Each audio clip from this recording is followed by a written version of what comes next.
Bonjour mon frère, bonjour ma soeur, bonjour ma soeur, bonjour mon frère. Aujourd'hui je voudrais te parler de la passion. Oups, mince, j'ai oublié le micro.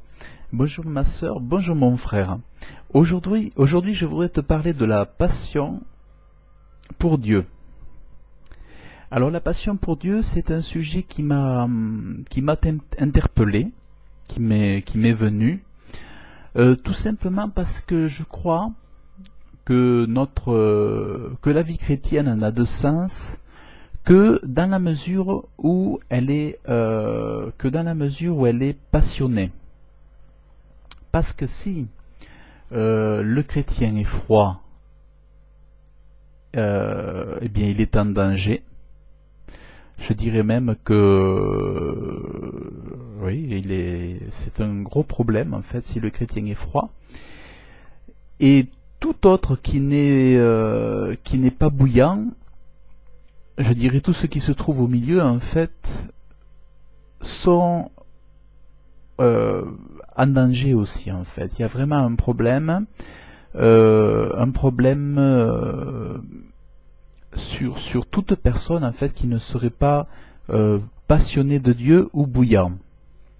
Alors c'est vrai que c'est un verset surtout c'est un verset qui m'a depuis longtemps interpellé, qui est justement dans le dernier livre qui clôture la parole de Dieu.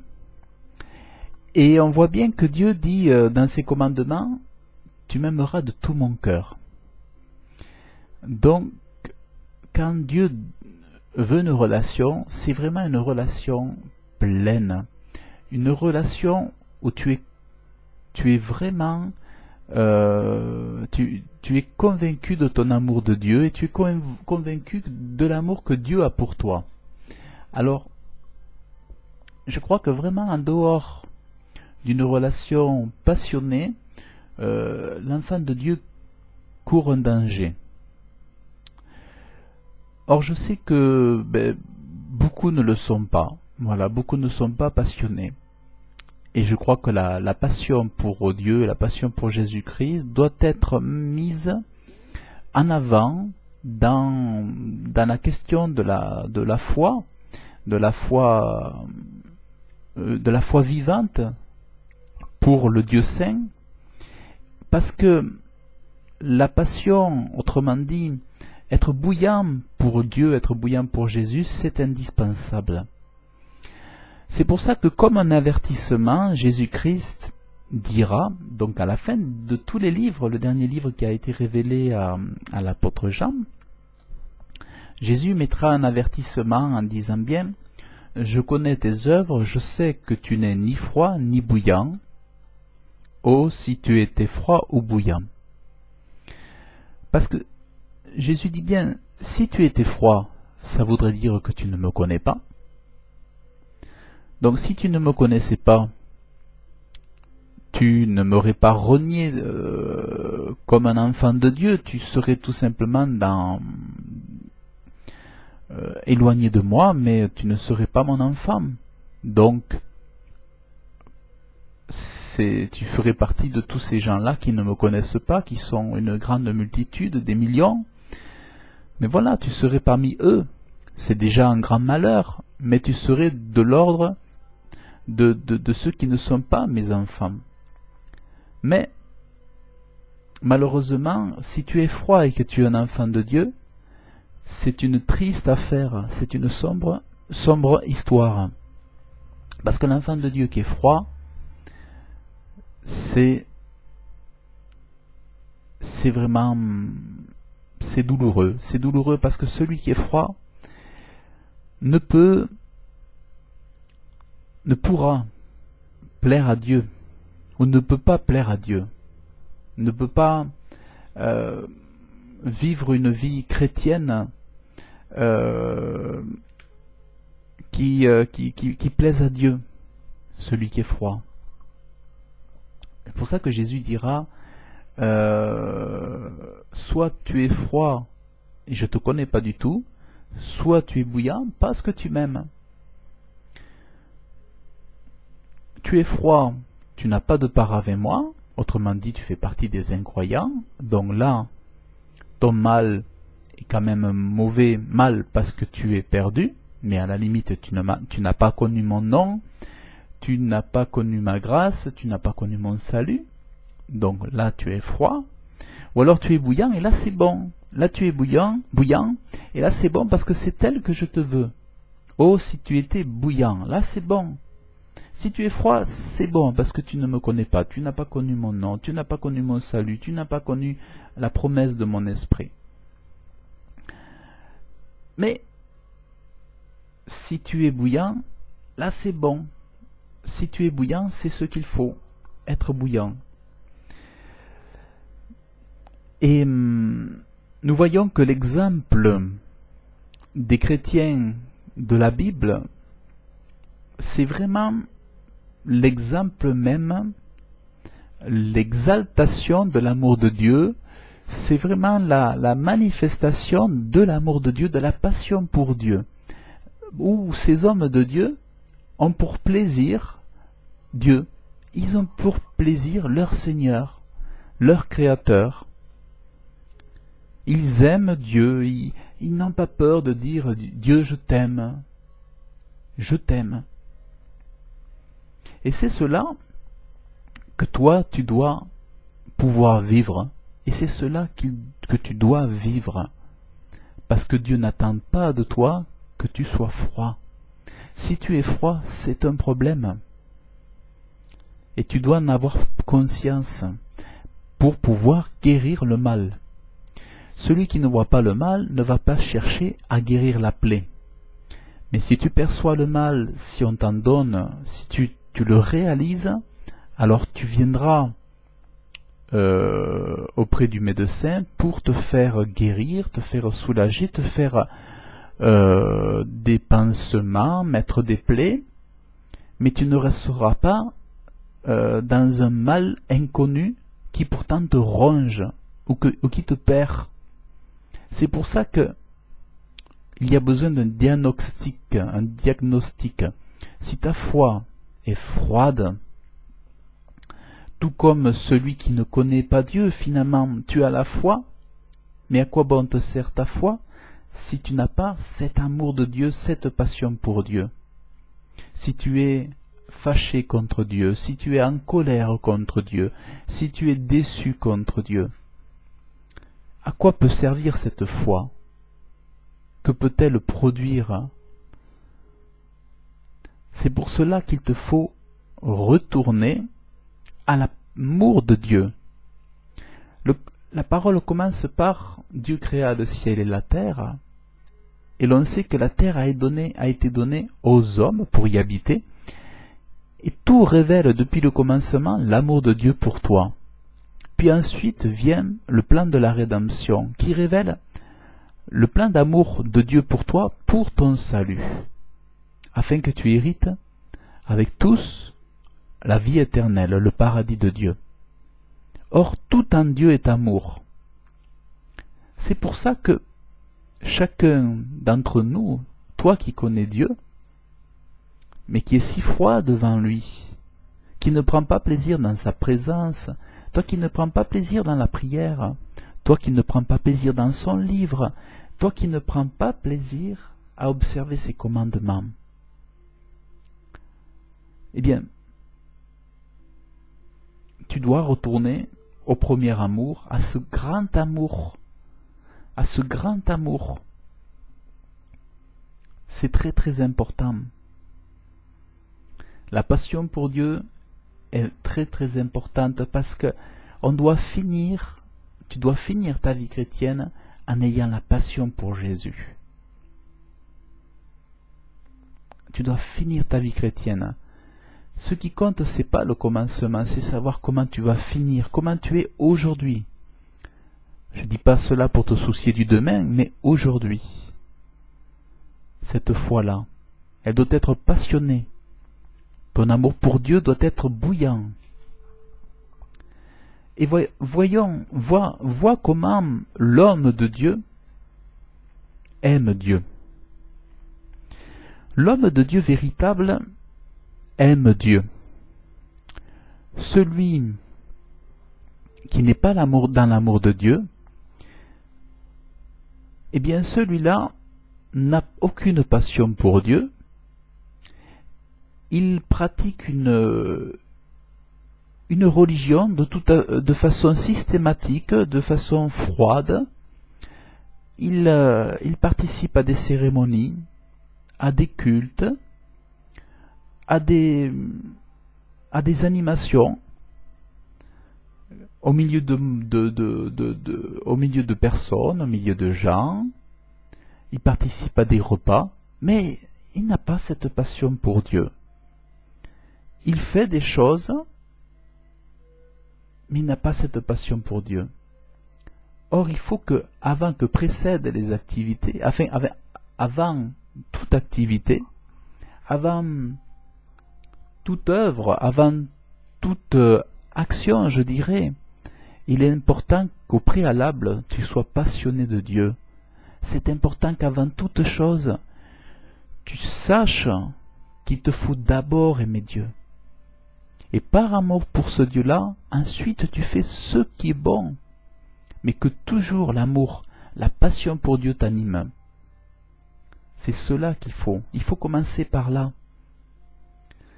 Et demander à Dieu une foi, une grande foi, une foi solide. Il faut demander à Dieu une foi qui ne doute pas.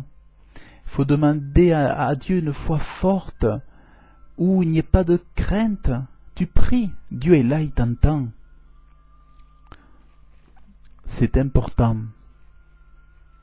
C'est très très important. Voyons l'homme de Dieu comment il est. Comment est l'homme de Dieu selon la Bible? L'homme de Dieu selon la Bible, nous en avons les expressions, on envoie les expressions dans la parole de Dieu, dans la Bible, et on lit de la part de l'homme de Dieu, « Quel autre que toi ai-je au ciel? Je ne prends plaisir sur la terre qu'en toi. » Voilà, ça c'est une lettre d'amour qui sort d'un cœur rempli de l'amour de Dieu, rempli de la miséricorde de Dieu, rempli de l'amour, de la bonté de Dieu, mais aussi qui est rempli du Saint-Esprit, parce qu'il a ouvert son cœur à Dieu, il a la foi en Dieu. Quel autre ai-je au ciel? Autrement dit, je t'aime, toi qui es au ciel, tu es mon bien le plus précieux dans le ciel, mais aussi sur la terre. C'est de cet amour que je suis animé. C'est parce que j'ai cet amour et que tu es dans les cieux que moi je peux rester sur la terre et t'aimer. Et ma vie a un sens parce que je peux t'aimer. Ma vie a un intérêt, un but, parce que je sais qui tu es. Tu es l'Éternel, le Dieu Tout-Puissant, le Dieu qui ressuscite, le Dieu qui pardonne, qui m'accorde la vie, le souffle de vie. Et devant toi, quel autre ai-je au ciel? Je n'ai nul autre que toi. Et je ne prends point plaisir sur la terre qu'en toi. Je ne prends plaisir sur la terre qu'en toi seul. Donc le plaisir de l'homme de Dieu, de la femme de Dieu, passionnée pour Dieu, c'est que le plaisir, il est en Dieu. Le plaisir n'est pas... des fois on me demande quels sont tes plaisirs, tes activités, tes passions. Oui, ben moi je dis, mais ma passion, mon plaisir, c'est Dieu, c'est Jésus. C'est de penser à lui, de me dire qu'est-ce que je vais faire pour lui. Il faut que je fasse quelque chose pour lui, pour que je montre que je l'aime, pour montrer aux autres qu'ils sachent que je l'aime, qu'ils sachent ma foi, qu'ils voient que j'aime Dieu, que j'ai la foi en Dieu. Et ma passion, ben, c'est de lire la Bible, de prier, de parler à Dieu, de penser à Dieu, de m'intéresser aux choses de Dieu, de m'intéresser à tout ce que Dieu fait dans son Église, de m'intéresser aux autres. Ma passion, elle est là, de chanter pour Jésus. Mais ma passion n'est que dans les choses de Dieu. Le reste, de toute façon, toute autre passion qui voudrait être passion au-delà des choses de Dieu, me dérange ou me dérangerait et m'attristerait. Car si je trouve d'autres passions au dehors des choses de Dieu, j'en deviens attristé, et parce que je sais que je préfère avoir mes passions en Dieu, dans les choses de Dieu. Donc, je réponds, ma passion, c'est Dieu. J'ai pas besoin d'aller courir, j'ai pas besoin. Je pourrais aller courir. Autrefois, j'avais besoin de courir 1 ou 2 fois par semaine. J'avais besoin d'aller faire du sport en salle de sport. Mais quand j'ai connu Jésus, ma passion, c'est devenu Jésus. C'était une perte du temps après. Tout le reste était devenu une perte de temps. Et dès que je perds du temps comme ça, je suis pas bien. J'ai vraiment besoin de savoir que je peux servir Dieu, qu'il faut que je fasse quelque chose. Comment le faire? Que dois-je faire? Ce sont autant de questions qui sont là jour après jour. Et ma passion, c'est de travailler pour que Dieu soit connu, Dieu soit entendu, de le raconter, de le révéler aux autres. Et ça, c'est ça mes passions, mes plaisirs. C'est pas autre chose. La passion, elle est là, c'est Jésus, c'est s'intéresser aux doctrines, à la Bible, tout ce que la Bible enseigne, et puis s'enseigner pour enseigner les autres. Et puis, s'affermir pour pouvoir aider les autres, soutenir les autres dans la vie chrétienne. Mais pour moi, m'approcher de Dieu est mon bien. Dans le bien, le bonheur, ce qui est agréable, ce qui est doux, ce qui est bon, pour l'homme de Dieu, c'est de s'approcher de Dieu. C'est de penser à lui, de penser à ses œuvres, de penser à ce qu'il donne. C'est se contenter de sa présence, c'est penser à Jésus. C'est se nourrir de ses paroles. Mais pour moi, m'approcher de Dieu est mon bien. La prière n'est pas... La prière, il s'approche de Dieu dans la prière. Et c'est vrai que même si la prière peut être pour la chair repoussante, eh bien parce qu'il aime Dieu, il va s'efforcer, il va prier, il va rester, il va s'efforcer, il va trouver des solutions, il va demander à Dieu, oh Dieu, aide-moi pour prier, aide-moi à être près de toi, parce que je sais que c'est là mon bien, et que quoi que dise ma chair, ce corps, eh bien je sais que mon bien il est auprès de toi, et je sais que mon bien c'est m'approcher de toi. Bienheureux est l'homme qui craint l'Éternel et qui prend un singulier plaisir en ses commandements. Et voilà, l'homme de Dieu, il aime toute la parole. L'homme de Dieu, la femme de Dieu aime toute la Bible. Elle prend plaisir dans tout, elle trouve que tout est beau, tout est parfait. Rien n'est de trop. Tout ce que dit Dieu, il a raison, il est parfait. Il a certainement raison et moi j'ai certainement tort. Là où je résiste, j'ai tort. Là où je trouve des argumentations, là où je trouve à dire le contraire, j'ai tort, mais Dieu a toujours raison. Voilà l'homme de Dieu. Et il sait, l'homme de Dieu, que quand il résiste à Dieu, il doit s'humilier, demander pardon, parce qu'il a tort. Parce que tout ce que Dieu enseigne est parfait. Et que s'il y a quelque chose qu'il n'arrive pas à faire, il demande à Dieu le secours, afin de faire ce que Dieu demande. Pour l'amour de ta miséricorde et pour l'amour de ta vérité. L'homme de Dieu est sensible et il aime, il a l'amour de la miséricorde de Dieu. La grande qualité de ce Dieu-là, le grand attribut de ce Dieu-là, c'est sa miséricorde, son pardon. Il pardonne. Il est d'une grande bonté, d'une grande indulgence. C'est la miséricorde de Dieu. Celui qui est passionné a l'amour de la miséricorde de Dieu. Il n'oublie jamais la miséricorde de Dieu. Il n'a jamais de doute que Dieu pardonne. Mais pour l'amour de ta vérité. Et il a l'amour de la vérité. Lui qui souffre de tant de mensonges et tant de guerres autour de lui, parce que l'homme souffre, il est affligé de la méchanceté des hommes, il se réfugie et dans l'amour de la vérité. Il a l'amour de la vérité. Celui qui a l'amour de Dieu a l'amour de la miséricorde de Dieu. Il a l'amour de la parole de la Bible, de la vérité, de tout ce qui sort de la bouche de Dieu ou du cœur de Dieu. Et celui qui est passionné pour Dieu, il aime l'Éternel parce que Dieu, il sait que Dieu l'entend. Il sait que Dieu l'écoute. Il sait que Dieu est attentif. Toi aussi, sois passionné de Dieu parce qu'il t'entend, justement. Et cette passion de Dieu parce qu'il t'entend. Il t'écoute, il est attentif, il entend tes voix, il entend tes supplications. Dieu incline son oreille vers toi.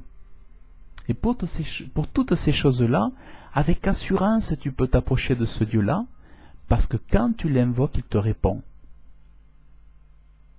J'aime l'Éternel, car il entend ma voix, il a exaucé ma voix et mes supplications, car il a incliné son oreille vers moi, c'est pourquoi je l'invoquerai durant mes jours. J'aime l'Éternel, j'aime Dieu, j'aime Jésus. N'aie pas peur de dire j'aime, dis-le, dis-le. Dis-le, tu dis je t'aime mon Dieu, je t'aime, tu vas dans la prière et tu l'aimes. Aime-le comme je dirais un père doit aimer son enfant, une maman doit aimer son enfant, comme un mari doit aimer son épouse, comme une femme doit aimer son époux. Aime, apprends à aimer, cherche à aimer. Aie la passion pour Dieu. Et puis celui qui est passionné cherche Dieu. Il est patient, il persévère, il ne s'arrête pas en marche, il n'abandonne pas. Et s'il tombe, s'il se cogne contre un caillou, un rocher, s'il tombe dans un trou, il se relève. Et il n'abandonne pas la course, il continue. Parce qu'il sait que l'amour de Dieu demeure, la bonté de Dieu demeure, la miséricorde de Dieu demeure. Alors il continue. Il avance. Bienheureux sont ceux qui gardent ses commandements, ses témoignages, et qui le cherchent de tout leur cœur. Tu le cherches de tout ton cœur. Et c'est là que tu peux être bienheureux. Parce que si tu fais semblant, en ne le cherchant pas de tout ton cœur, si tu le cherches mal, si tu ne le cherches pas du tout, si tu pries pas, tu ne sauras pas être bienheureux et tu seras froid. Parce que seule la présence de Jésus peut te réchauffer par son doux Saint-Esprit, par son esprit, par sa présence, par sa grâce, par ses bontés, ses dons précieux. Mais si tu ne le cherches pas, tu ne sauras pas être bienheureux. Tu ne sauras pas être fort, tu ne sauras pas être capable. Tu ne sauras pas recevoir. Si tu ne cherches pas, tu ne sauras pas recevoir. Il te faut te mettre dans une disposition de celui qui quête, qui recherche, attendre, patienter. Que tu sois passionné de Dieu, que tu le cherches, que tu le veuilles. Et là, tu seras bienheureux. Je t'ai recherché de tout mon cœur. Voilà ce que dit le passionné de Dieu. C'est pas une phrase en l'air. Ce n'est pas une poésie ou quelque chose pour enjoliver, embellir la parole de Dieu. C'est une chose véritable. Je t'ai recherché de tout mon cœur. Chercher. Parce que Dieu sait ton trésor, tu le cherches pour le recevoir avec la certitude qu'il t'écoute. Alors tu le cherches. Tu te dis jamais je perds mon temps. Je ne perds pas mon temps. Je le cherche et je sais qu'il me donne, et je sais que je vais recevoir. C'est très important. Et je me suis réjoui dans le chemin de tes témoignages comme si j'eusse eu toutes les richesses du monde. Toutes les richesses du monde. En fait, pour l'homme de Dieu, la parole de Dieu, l'histoire de Dieu que Dieu raconte aux hommes, ses bienfaits, ses miracles, sa force, sa puissance, ses œuvres, le ciel, l'étendue des cieux, tout ce qu'il apprend de Dieu, tout ce qu'il sait de Dieu, tout ce que le Saint-Esprit témoigne de Dieu. Mais pour l'homme de Dieu, c'est cela ses richesses. C'est plus que les richesses du monde. C'est comme s'il avait toutes les richesses du monde parce qu'il dit « Moi je possède Dieu. Moi mon héritage c'est Dieu. Voilà ma richesse. Voilà mon héritage, c'est Dieu. » Et ça, voilà l'homme passionné. Il ne renie pas la parole de Dieu. Il n'oublie pas les bontés de Dieu. Il les médite. Il les raconte autour de lui. Il n'a pas honte de le raconter à ses enfants. Il n'a pas honte de dire « J'aime Jésus ». Il n'a pas honte. Je dirais que la passion ne peut pas le laisser la bouche fermée. Et tu verras toi aussi. Tu vois que quand la passion te saisit, tu dois parler. Tu dois parler. Tu dois raconter. Tu dois te tourner à droite et dire que tu aimes Jésus. Et dire pourquoi tu l'aimes. Tu dois te tourner à gauche et dire pourquoi tu l'aimes. Et quand tu vas dans la rue, t'interpelles quelqu'un et tu dis voilà pourquoi je l'aime. J'aime Jésus. Moi j'aime pas le football. C'est de la bêtise. Et puis le football c'est pour les petits enfants, pour les distraire ou pour qu'ils se dépensent. Mais moi ma passion, c'est Jésus-Christ, c'est Dieu. C'est la Bible, mon livre préféré. C'est la Bible. Voilà, c'est ça qui est important. C'est ça qui est important, la passion pour Dieu. Je prends plaisir à tes statuts et je n'oublierai point ta parole. Celui qui aime Dieu, il ne veut pas oublier, il ne veut pas avoir de défaut de mémoire. Alors chaque jour, jour après jour, il médite pour pas oublier, pour ne pas pécher contre Dieu. Et il lutte, que même s'il pêche contre Dieu, il se repent, il a foi à la miséricorde de Dieu et il avance, il continue. Il saisit la main, le bras de son Dieu et il continue de se battre. Il ne veut pas oublier la parole de Dieu, il ne veut pas l'ignorer. Mais il dit à son Dieu, viens à mon secours, rends-moi capable de ce dont je ne suis pas capable par moi-même. Accorde-moi ton bon esprit, au nom de Jésus-Christ. Aussi, tes témoignages sont mes plaisirs, et les gens de mon conseil. Et donc il aime tout. Il n'aime pas un livre en particulier, il aime tout de Dieu. Il aime toutes les pages. Il prend un plaisir dans l'Ancien Testament. Il prend plaisir dans le Nouveau Testament. Il les aime, que j'ai aimés. Et cela fait du bien. C'est sa consolation de chaque jour. Savoir que Dieu lui parle au travers de la Bible, de sa parole. Et que ses commandements sont sa richesse. C'est ce qui fait du bien à son âme.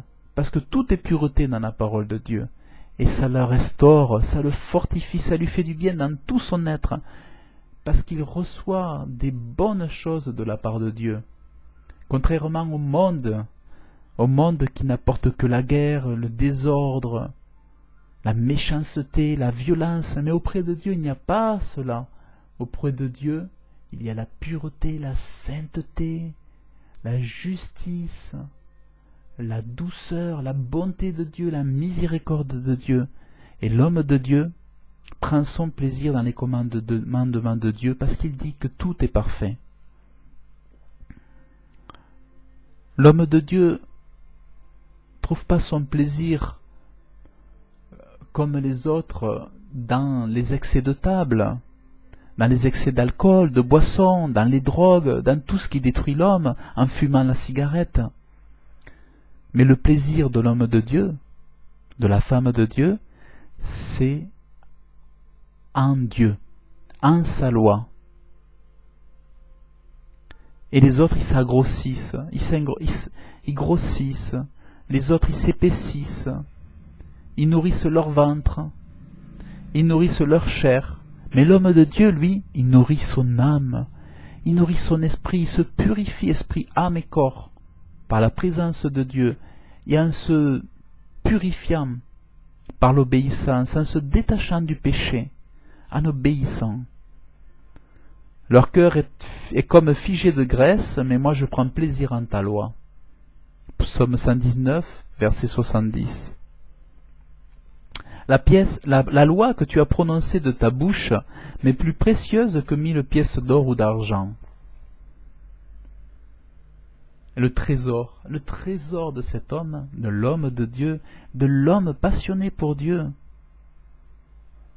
Il dit que la loi de Dieu, les commandements, c'est pas irritable, c'est pas désagréable, mais il dit que c'est précieux plus que 1000 pièces d'or et d'argent. Les hommes sont amoureux de l'argent, les hommes sont amoureux des richesses, ils veulent toujours être plus riches. Mais David, il dit, c'est ta loi, ma richesse. Et elle est précieuse, elle vaut une grande somme. Il exalte la parole de Dieu, il exalte les commandements de Dieu. Il les aime. Parce que tout ce qui vient de Dieu est sain et parfait et agréable. Et ça, c'est une porte qui nous permet, les commandements de Dieu, de comprendre notre souillure et de trouver en Dieu la guérison et aussi la solution à cette souillure. La grâce qui vient de son trône, la grâce qui sort de son trône, que l'on reçoit, afin que par son esprit, l'on puisse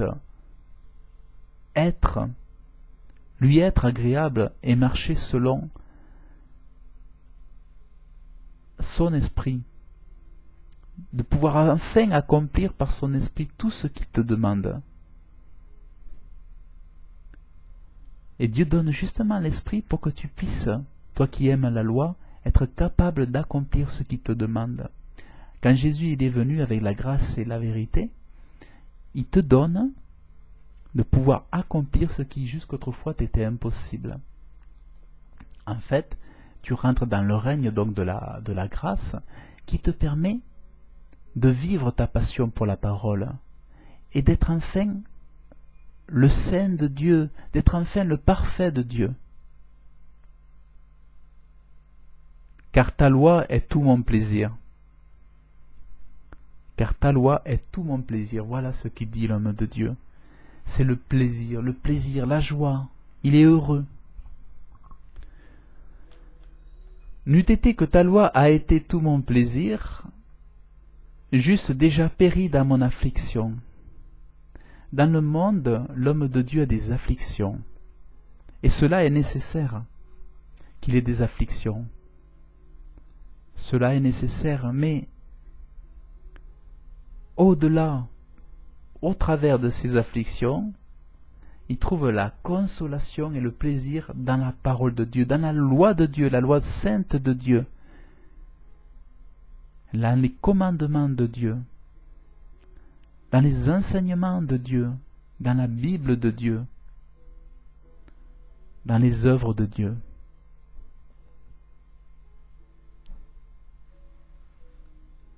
Et donc du coup, il est guéri de ses afflictions, il est consolé, il est relevé,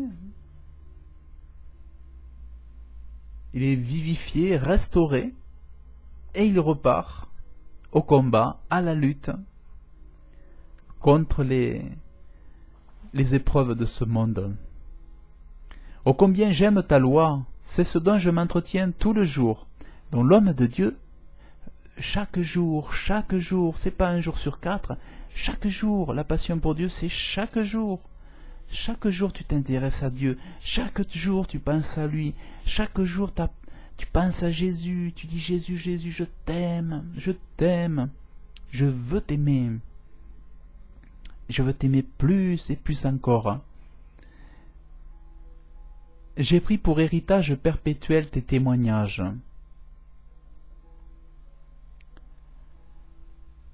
Dieu est son trésor, Dieu est son héritage, et l'homme de Dieu, le passionné de Dieu,